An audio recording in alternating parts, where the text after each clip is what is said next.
Riverbeds dry, surrounded by parched lands with little to offer emaciated cattle. Since October last year, more than 600,000 people in Somalia alone are estimated to have been displaced by the drought, with malnutrition on the rise, with up to 20 million people in the region at risk. The drought has already had 3 failed rainy seasons, and we are approaching the 4th. In fact, we are now halfway through it.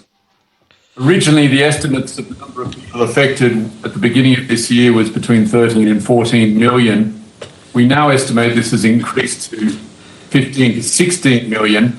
And if the rains fail, or if they are below average, then this number could increase to 20 million. So we have a very real risk of famine.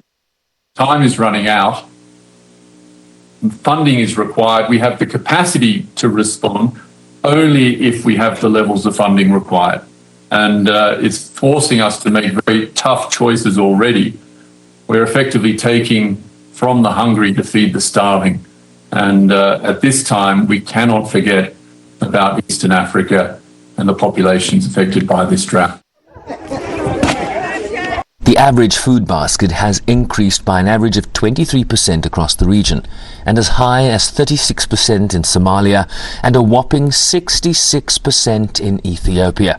WFP says it needs $473 million to scale up assistance across those 2 countries and Kenya.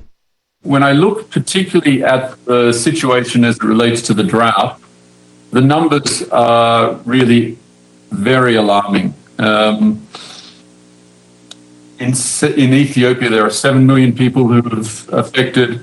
In Somalia, we estimate, as I mentioned, between 5 and 6 million, and in Kenya, 3.5 million.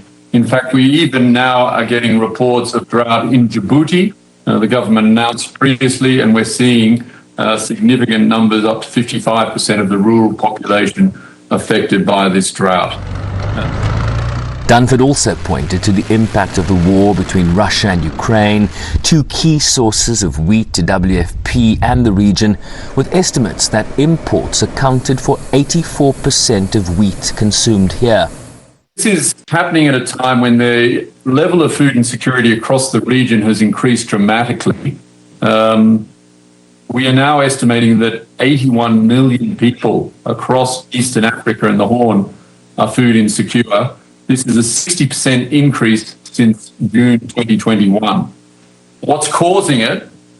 It's a combination of ongoing conflicts, and I've spoken to you previously about Tigray. It's the climate effect, it's the droughts, and also the flooding.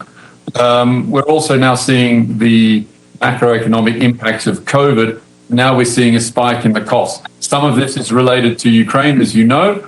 Others are due to other factors such as rising fuel prices. Disasters brought on by extreme weather, from floods on South Africa's east coast to scenes of barren lands in East Africa, desperate to have its thirst quenched, and lives in both scenarios either lost or hanging by a thread. Sherwin Brycepease, SABC News, New York.